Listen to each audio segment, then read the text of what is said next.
Welcome to my weekly podcast edition here on Sportscaster. I'm Lawrence Owen. This is Colts Law, and today we got one heck of a game to go over with you. It is the Indianapolis Colts.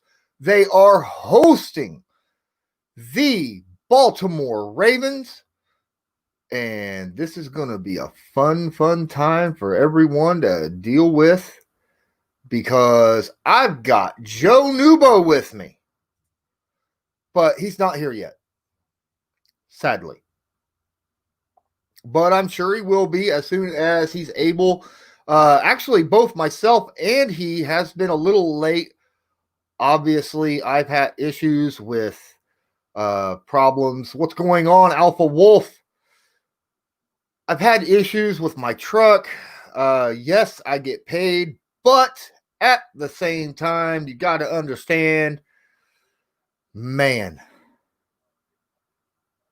sometimes I just don't have enough money to fix it, to send it to a shop and get it fixed. So I was fixing my truck all day, and it was a little bit late.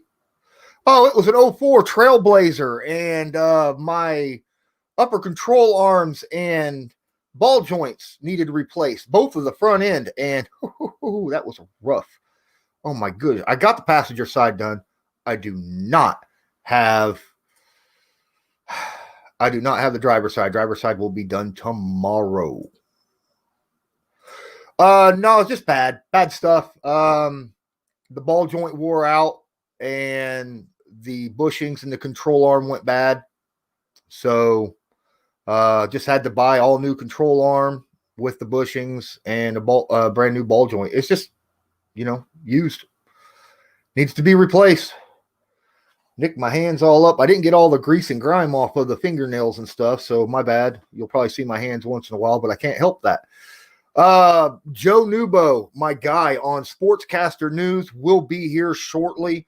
Now, well, I don't know how shortly. He's trying to make it home from work himself. I understand Joe Noobo joined Bring the Juice podcast this week. It was not my intention to have the same guest as them. However, Joe and I had this set up since the schedule came out way back when, early on, and because we worked together and we were like, well, this is a game that we could actually, cover together. I was on his stream. He was, then he joined, he's planning on joining Mine Vehicles. Like to remind us how attached we are to them. Ain't that right, Brian? Ain't that right? So, man, this upcoming game against, just before I get into this, I just want to say, if you guys are watching on YouTube, please smash that like, subscribe, share this stream. If you're watching on Sportscaster and you do not have a profile, please make a profile. That way you can give me a follow, hit the like, and share this as well. These always go live on Sportscaster, and then don't forget, on Sportscaster every Friday or every Wednesday on Sportscaster, I present a film room breakdown. This past week, it was Tua Tagovailoa and his debut in the NFL. Normally, I like to do Colt stuff, but the debut of Tua was just too much to really hold back. So please go check that out if you haven't already. Now, Ravens Colts. Before Joe gets here, I wanted to do a bet with him. On his stream. But something happened. I wanted to do a winner's bet. I wanted to do a bet of, hey, if you win, I will go clean shaven and put my hair in a mohawk on your next stream. But if the Indianapolis Colts would win, he'd have to shave his face. He wouldn't have to do the mohawk thing because he ain't got no hair. He's done had to shave his head because his team did not go undefeated this year. But he's been on this whole mustache thing. So I thought, you know what?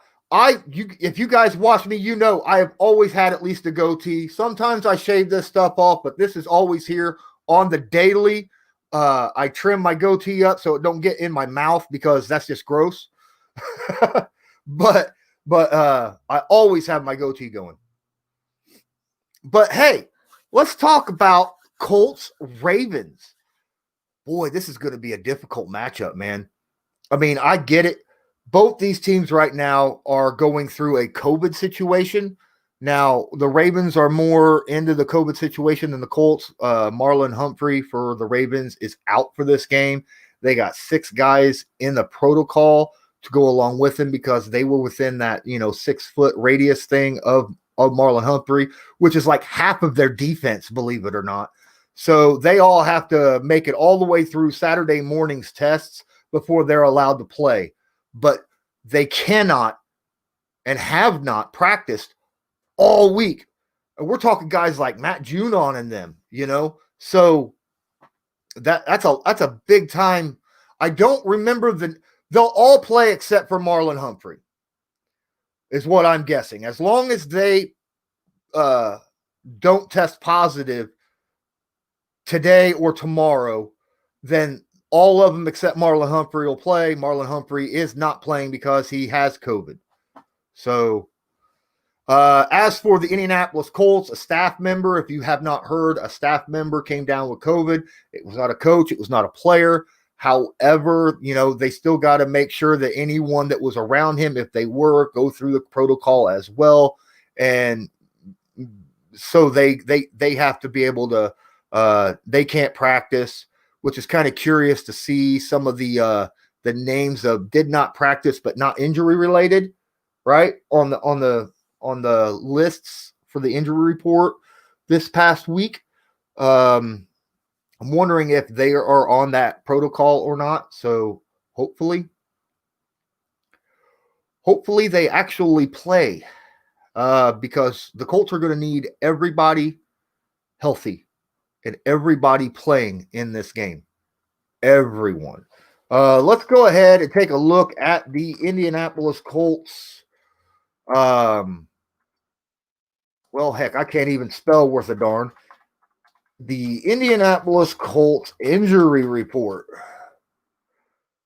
And we'll check that out. Here we are. We got today full practice. Julian Blackmon, not injury related. Full practice. That's good. Ashton Dulin still game status out with a knee. T.Y. Hilton is doubtful against the Ravens with his groin injury. Justin Houston had full practice, so he's good to go. Mo Alley-Cox is questionable. He had a limited practice Friday with his knee injury.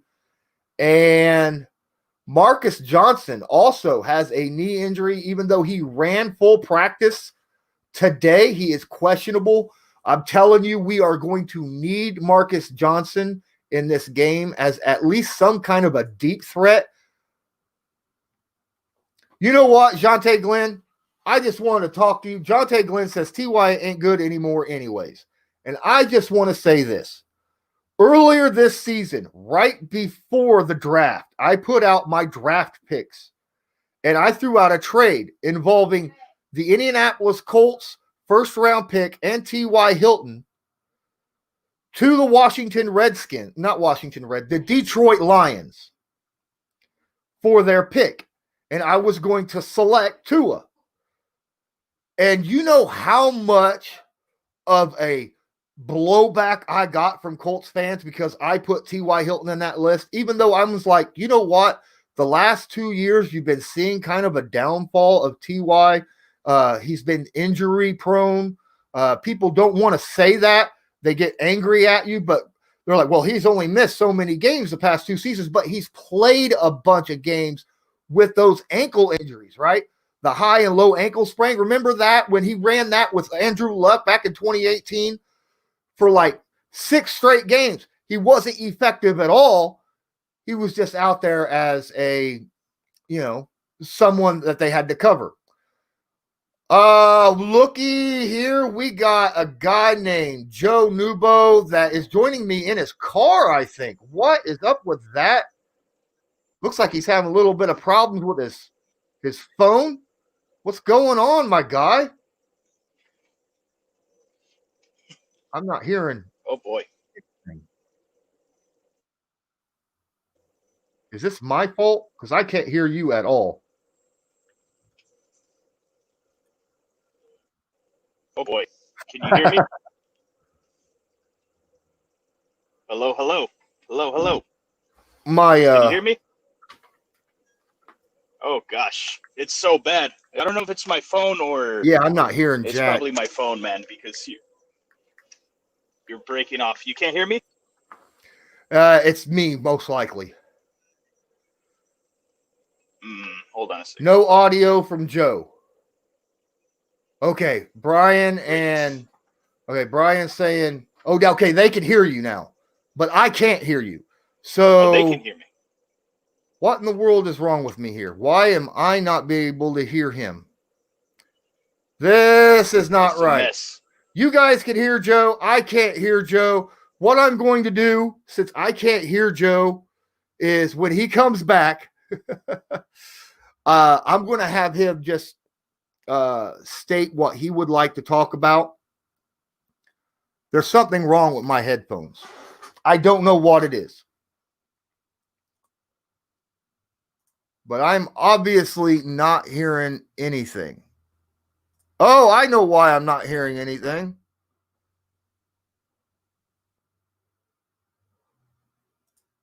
Because it's not plugged in.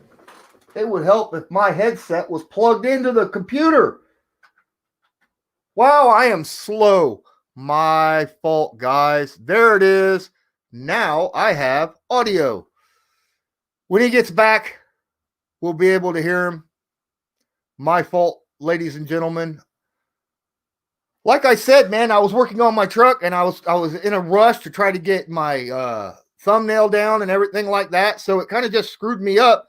And I completely forgot to put my headset into my computer. Wow. You know what? I am a professional at this, and yet still I make mistakes from time to time. So when we get him back, hopefully I'll be able to hear him just fine, and we will be going on from there.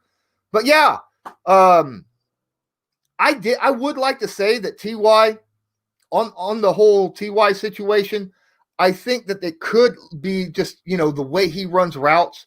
Because remember, Andrew Luck was telling Frank Reich and Chris Ballard, don't get rid of him.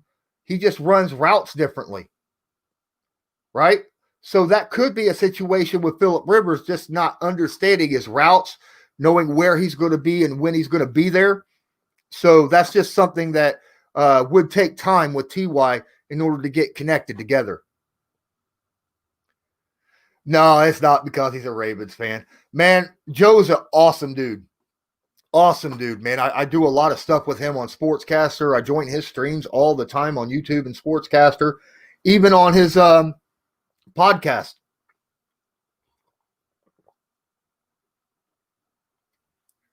So this is a game. Did you guys see the interview with Darius Leonard when he was talking about, hey, we're going to have a spy on Lamar Jackson, that you have to have a spy on Lamar Jackson. He's like, I hope and pray that it's me. Good question, Yonte Glenn. Hey, man, is Teray playing? That is an excellent question, and the simple fact is, Frank Reich stated that he has been practicing. He looks good, and there is a chance that he might play this Sunday against the Ravens. It's going to be a game-time decision. But, yeah, Leonard wants to be that guy. He wants to be the guy who is sitting back spying Lamar in case Lamar pulls the football in and takes off with it. And I can't think of anyone better to do that with. I mean, yes, we have Bobby Okereke that can do it as well, but Leonard is just so good at being able to come off blocks. So better than Okereke. I think he would be much better at being able to do that. Now, I don't know about Okereke's broken thumb that he had surgery on, because that's going to, you could tell in the last game that really affected his ability to defend passes. Yes, he was knocking them down, but he wasn't able to actually catch the footballs, which is a problem. because he should have had an interception against the Lions.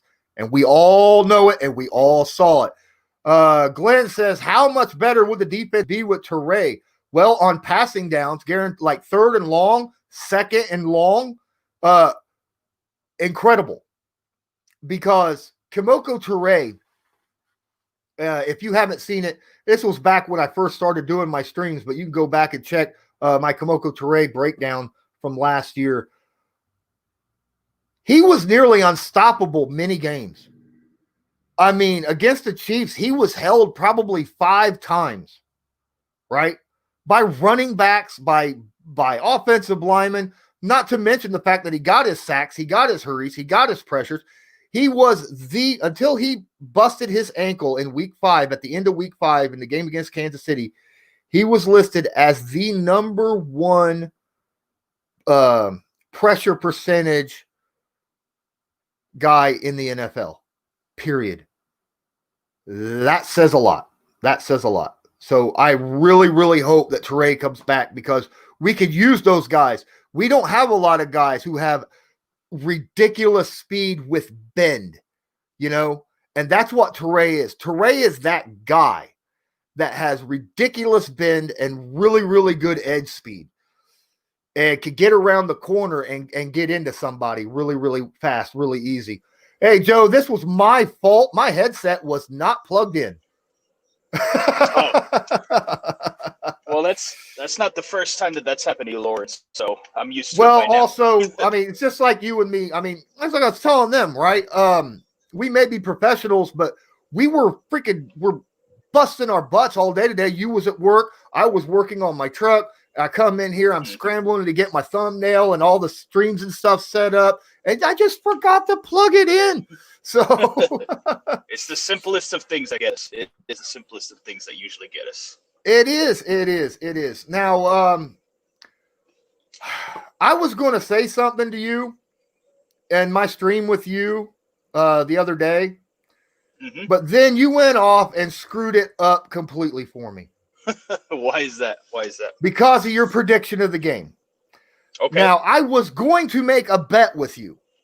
Okay. I was going to make a bet that if the Colts lost this game, I would shave my face completely and then come on your next stream with a mohawk. Yes. With a mohawk. But if the Colts won, yes, then you would have to shave. Just shave. Yeah. Well, but the problem is, to be fair, I've been wanting to shave for a while. Okay. Well, yeah, I mean because I ended up picking the Colts. Mm-hmm. Yeah. It could on be, your own screen. Yeah. I've been getting a lot of flack. I've been getting a lot of flack from Ravens fans because I'm not feeling super confident in this game, as pretty much everybody is in the Ravens fan base. But I think I have good reason to be a little concerned about this game. But anyway, we can get into that. I'm outside of a Starbucks right now because I'm, freeloading their Wi-Fi right now just to be able to be on the stream. So. Oh, you're on a terrible Wi-Fi. I can't believe how in the world are you able to stream with me on a Starbucks Wi-Fi? Maybe that's why it's a challenge, man. It's a challenge. Maybe that's why it's $10 for a coffee, because they're paying for that good Wi-Fi. Yeah, probably. Yeah, that's true. All right. And even worse, I have T-Mobile, and T-Mobile is horrible. So don't let anybody tell you that it's a good service, because it's not. Anyway, let's get into it. Let's get into it. I've been purposely kind of trying to stay away from getting into it. Just to let you know, the Colts injury report, TY is doubtful. Our speedster, Ashton Doolin, is out. Mo Alley Cox is questionable. That's a big one. And Marcus Johnson is also questionable, and he's that other deep threat that the Colts have, who has really showed up the last couple weeks since we brought him in off the practice squad. So there is some offensive. Now, still the regular guys, all the running backs look good. So that's beneficial. Trey Burton is still good to go, and Jack Doyle's still good to go. So it looks like everyone else is good. It's just a few guys that have really stepped up in the last 2 or 3 weeks. What are your thoughts as we go over this again? What are your thoughts about maybe what the Ravens are going to be able to do against Indy fans? Absolutely know what the Colts defense is and how they are. You've watched a lot of games as well, but if any Indy fan has watched a Ravens game, it didn't matter who the Ravens play, whether it's the Steelers, who had a very similar run defense as Indy's had, or anyone. You've been able to run the football on them. So how are you feeling walking into this game? Yeah, if there's one thing that I do feel confident about, at least, is our running game. The offense, it has struggled quite a bit. Lamar obviously hasn't been playing to the MVP performance as he did last season. And he's still playing well. I think he's playing decently. Obviously, he had a horrible game against the Steelers, as most of you guys saw. I've been saying it that I thought he was the reason we lost that game. But aside from that, he's been okay. He's been average. He's been decent. And it's definitely not what we saw last year, and that's kind of been frustrating for a lot of Ravens fans because he set the bar so high for himself after the year he had last year. So if anything is, any performance is average, then people are concerned about it. They're like, oh, Lamar has regressed. People have figured him out, and it comes with the territory. I got it, but yeah. The running game is one thing that I still feel confident about. I truly do believe that the Ravens can run on anybody, especially after what I saw against the Steelers. The Steelers, as we know, they were allowing only an average of, I believe, 68 yards per game. They kept guys to like Saquon Barkley to 6 yards, if I'm not mistaken. They kept Derrick Henry quiet to like 75 yards, if I'm not mistaken. So this was a great run defense that we were going up against, and we were still able to find some success. Now, we were talking about it on my stream that the Colts and the Steelers do things a little bit differently on defense when it comes to the run. Your linebackers will more so stay back a little bit and kind of see which gap the running back is going to shoot through, and then they'll react to it. Whereas the Steelers, they're all about clogging the gaps, right? Just run blitz and that type of stuff.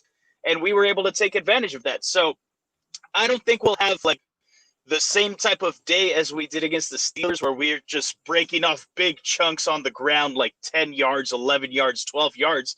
I think it'll be more like we'll get 4 yards per carry. Like on first down, we'll get to 2nd and 6, and then 3rd and 2. And then if we just continue running the ball, I think it'll be like a very, like kind of like a slow crawl, but we'll still have a good day on the ground, provided that our offensive coordinator doesn't try to get too cute, as he always tends to do, Greg Roman, because we know what he's capable of doing in the running game, but he's just not creative at all in the passing game, and it also hurts that we don't really have that many receivers that you got to really be worried about. But yeah, if there's one thing I can lay my hat on, can totally count on today, or count on for Sunday, is our running game. So going into this game, I was thinking, man, the Indianapolis Colts need to have one of their best, most athletic linebackers basically shadow Lamar Jackson the whole game, because that's what he's so good at doing that, take the handoff, then take off and go a different direction with the football, things of that nature.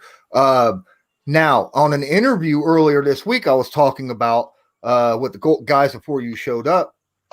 Darius Leonard said that is Frank Reich's plan, is to have one guy shadow Lamar no matter where he goes. And Darius is constantly, I want to be that guy. Now, Darius, I think, is the perfect guy for it, because how athletic and fast of a linebacker he is. He's really great at shedding blocks.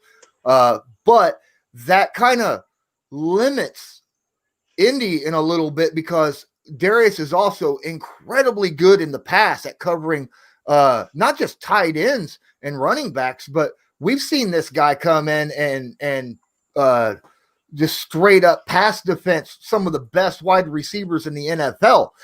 What are your thoughts? If Darius Leonard shadows Lamar no matter where he goes, do you think that helps or hurts the Ravens? Yeah, it's I would say because last year we would see a lot of that. We would see a lot of QB spies just stick on Lamar the entire game, and it really wouldn't matter, to be honest, because Lamar is just so fast and athletic that he's able to shake those linebackers no matter who's covering him. But obviously Darius Leonard is a whole different animal when it comes to speed. He's fast and he can move sideline to sideline no problem. And but this year, you're seeing a more like a Lamar that I think my issue is I think it's all mental. I think it's Lamar just wanting to prove to everybody that he can throw the ball, right? That he can pass, like he could be a pocket passer. And I get it. I understand it. Like you want to prove people wrong. That's fine. I get it. But when you see open lanes, take them, Lamar. Like you got to take them. You got to do what you do best and run the football. So, yeah, I think that should definitely be the game plan, but I don't think that you should have him on Lamar the entire game because then you're going to sacrifice the middle of the field, which is where Lamar really does his best work in the passing game. He loves throwing over the middle of the field. You guys are familiar with Mark Andrews, hasn't had the best season, but he still can be a threat if you leave him open, and obviously Hollywood Brown. So, yeah. I would definitely say that that's a good game plan to do that, to put Darius Leonard there on Lamar to just kind of, keep a spy on him as the entire game. But you don't want to get it to a point that you're just totally neglecting the middle of the field because Lamar will absolutely burn you if you just leave the middle of the field wide open. Yeah. Another thing is Baltimore is very much when it comes to the Steelers' idea of blitzing. They both these teams blitz like crazy. I'm sure that game, Baltimore and Steelers game, it was just Blitzburg on both sides of the of the ball. Everybody was blitzing. You guys, in case a lot of Colts fans don't know, the Ravens have a very familiar face. Former Jacksonville Jaguars Yannick Ngakoue. Out there at the defensive end position as a pass rusher to go with Matt Judon and Calais Campbell, another guy that Colts fans know quite a bit about. So their front seven is pretty stacked right now. And the Colts, yes, they have an offensive line. Yes, they are only allowing so much. I think it's like 6 sacks on the seasons on Phillip Rivers, which leads the NFL. But the Colts ain't been effective enough in the run game as of late. Do you think that your front seven will be more effective getting pressure on Rivers or stopping the Colts run game? Which do you think that they'll be more effective at in this game? I would definitely say stopping the run. That's been something that we've excelled at this year. I've been saying it. The only 2 games that I watched this season that the Ravens kind of struggled a little bit against the run was against the Eagles. And the reason for that, they broke off like a 60-yard run with Miles Sanders. And we also didn't have our nose tackle, Brandon Williams, in that game. So that's what I attribute that to. And then also the Browns game in week 1 where Kareem Hunt and Nick Chubb had a decent day. But, I mean, it's Nick Chubb and Kareem Hunt. What do you expect? They're going to have a good day, right? So, yeah, aside from those 2 games, like you haven't really seen us giving anything on the ground. Like there's no running up the middle, especially if Brandon Williams is healthy. Setting the edge was a problem for us last year. Hasn't really come up that much this year. We've been doing pretty damn well stopping the run. Now, against the pass, I do have some concerns, especially with all our defense pretty much on the COVID list. I saw earlier today that our coach, John Harbaugh, mentioned that he's optimistic that everybody's going to play, but that doesn't necessarily mean that they're all going to play. It's just that he's optimistic about it, so we still have to see come game time. But yeah, obviously Marlon Humphrey is not going to be playing this game, and he is our best defender on the team. But when it comes to up front, the front seven, the defensive line, and getting pressure, I believe we're still top 5 in sacks, if I'm not mistaken. But in my opinion, a lot of it came against the Eagles, against the Bengals, against Washington, against these bad offensive lines that we were able to take advantage of, because that's part of the reason that we traded for Ngakoue, because we had such a problem getting pressure by just sending 4, which is why we blitz so much, because that's pretty much the only way that we're able to get pressure. So the pass, I am a little more concerned about Phillip Rivers. Here's kind of how I'm picturing it will go. I think in the first half, maybe until about the end of the second quarter, you're going to see Phillip Rivers struggle. You're going to see him struggle against our blitz because we send so much pressure. We put so much heat. But then I think towards the end of the second quarter, about to the beginning of the third quarter, you're going to start seeing Phillip Rivers being able to move the ball a little bit more because his veteran savviness will take over. We've seen this against guys like Ben Roethlisberger, some of those veteran quarterbacks that are more familiar with blitzes, because our blitz packages absolutely confuse the hell out of young quarterbacks, which is where we make our money. But yeah, against Phillip Rivers, I think he'll be able to diagnose them a little bit better. And we'll see. Especially going up against such a good offensive line like the Colts have, I'm afraid we're going to see a little bit of an anemic pass rush that us Ravens fans are used to. So, well, another thing that I was thinking about, flipping the script a little bit, the Ravens' offensive line is really good running the football. They generate a lot of push and allow a lot of yards before contact. Yep. But lately, you've been seeing a lot of guys getting in the backfield, getting pressure on Lamar Jackson.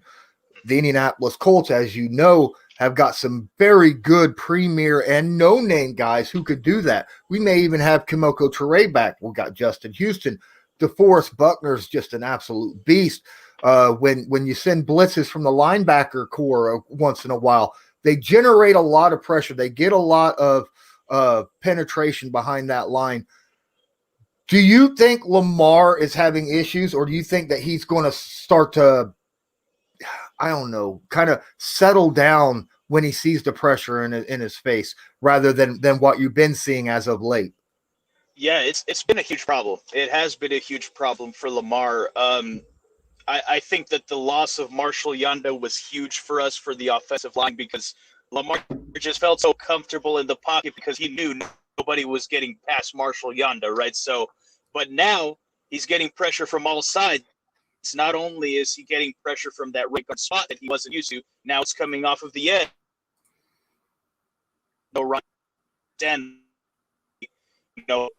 our center Matt Skura hasn't been playing super well this season. He's coming off an injury off last season, so kind of been struggling a little bit. So he's getting pressure up the middle. He's getting pressure all over the place, and he has not really responded that well to that. So that could absolutely be a problem, especially going up against guys like DeForest Buckner, like Justin Houston, and obviously some of those other good defensive line players that are obviously not big names, but they can still obviously, put a whooping on us. One thing I will say that I saw on Twitter today, shout out to your guy, Justin Houston, man. This is something that I think Lamar is going to be remembering for this game. He said he tried to basically pull Mike Tomlin, because Mike Tomlin said, we respect Lamar Jackson, but we don't fear him. So Justin Houston said the exact same thing today. And I'm just telling you, man, be careful what you wish for, because Lamar is able to put some defensive ends on skates. I will just say that. I get that. And earlier this week, Darius Leonard said the exact same thing. And they tried to explain it as, we respect them. We understand how dangerous that person is. But once you fear somebody, that's when you yourself make mistakes. So that's why they're trying to keep themselves into the respect but not fear category, because they want to play their best without second guessing themselves because of the fear that they might have of how good somebody is. If that makes sense to you. I could see that. Yeah. Okay. I can see that. So, but we'll see, man. All right, man. Actually,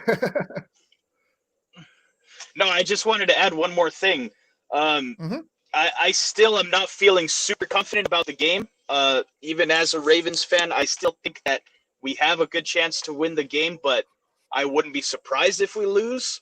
But one thing that I've been kind of thinking about that you yourself told me, Lawrence, on our stream that we did yesterday, is that this is being played on turf, right? And it absolutely could play to our strengths of being such a fast offense. Now, I understand the Colts are a fast defense as well, but just watch out for Lamar, man. That's all I'm going to say. I think, if anybody is capable of having a bounce-back game, it's Lamar Jackson. So Kind of that'll be a lose good me a one. little bit. Okay. You were kind of cutting in and out a little. It's all good. Another guy, I think Hollywood Brown will benefit quite a bit from the turf as well. So, Yep. All right. So let's go ahead. I'm a good 36 minutes into this. Alpha Wolf says Lamar on turf, and then he has like the crying face emoji going. So yeah, that's true. I mean, Lamar on turf is going to be dangerous to try to handle and contain. So don't forget about that. Yep. All right. Like I said, we've been going at this for a while. Let's go ahead and get our predictions out of the way, and then we can let all these guys, let all these people go about their lives, and you can go about maybe getting yourself an actual coffee or food or something. For sure. Go ahead. I'll let you go first. All right. So pretty much all week I've been picking the Colts to win this game, and partly is because of our entire defense being on the COVID list. I'm still not sure what's going on with that. I don't know who's playing, who's not playing. So contingent on that fact, if we can at least get those guys back, I'm starting to like the Ravens a little bit.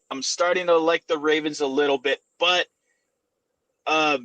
so I don't know. I can't really give you a straight answer right now, Lawrence. What do you want me to say? I'll give you two answers. If my defense can play, I think we win. If they can't, the Colts will probably win. No, but I think this will be a close one, man. It's tough. It's tough to decide. I think that right now I think that I'll change my pick. I will lean Ravens slightly. I will lean the Ravens today.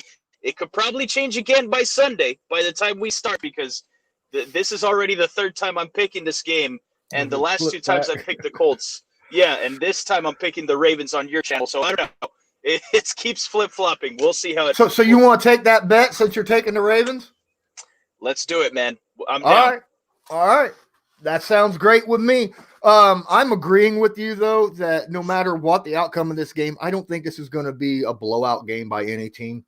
I think that if a team gets a 2-score lead, 10 or 14 points, I think they're able to hold on to that lead through the rest of the game and end up winning. The defenses on both sides is just too good to really let a massive comeback happen. But I'm personally, at the beginning of the year, I was leaning Ravens. Right now, because of how good the Colts are playing defensively, and that I think that they just seem to be playing on a higher tick as a team than what the Ravens are totally right now. I like the Colts right now in this game. Not by much. Fair. Yeah, 3-4 points. Fair. You won't see me argue that, because I do think that both of these are very good teams, and I think that either team could win this game. It's kind of like a coin flip game to me for sure. All right, we got Alpha Wolf saying 24-19 Colts. We got Ant Rogers saying 24-19 Colts. That's a respectable score. I don't have guys on my stream like I see on your streams where they're like 54-2. You know? You don't get those Chiefs fans either, so you should consider yourself lucky. Yeah, one thing I will say, I would be very surprised if the Colts keep us to under 20 points. I will say that. So, I don't know if 24-19 is necessarily, but I got you. I get where you guys are coming from. I got it. Oh, I get you. They're expecting a defensive output like they did against Kansas City last year, and that was just perfect playing on both sides of the football to only allow 13 points to Kansas City. I mean, both sides of the ball played perfectly. And I can't walk into this. I can't walk into a game going, well, we're going to play perfect against you. I can't do that. It's possible. It's possible you guys play perfect against us, and you do blow up 50 points. But I don't see it happening. You know. Yep. All right. So I want to thank everybody that was here on Sportscaster. Let me name off Rosie Baseball Love, Epic Mia, Clutch Points was on my stream, and Michael Robert. Thank you all for joining me here on Sportscaster. If you do not have a profile, please make a profile that we can give me a follow. Give Joe a follow. And if you're on YouTube, go check out Joe. Is it Joe Noobo or is it NF Podcast? It's Joe Noobo. Ravens flock, baby, till the day we die. You already know. All right, it'll be Joe Noobo on YouTube. He is a great guy. He's actually one of the more level-headed people that I know of. He is a hardcore homer, but at the same time, he's not so hardcore that he's just going to be like, we're going to blow everybody out. It doesn't matter. Even though you did say you were going 16-0 at the beginning of the year. You win some, you lose some. What can you do? All right. Well, thanks everybody for joining. Thank you, Joe, for coming on here. And until next time, guys, as usual, have a good one.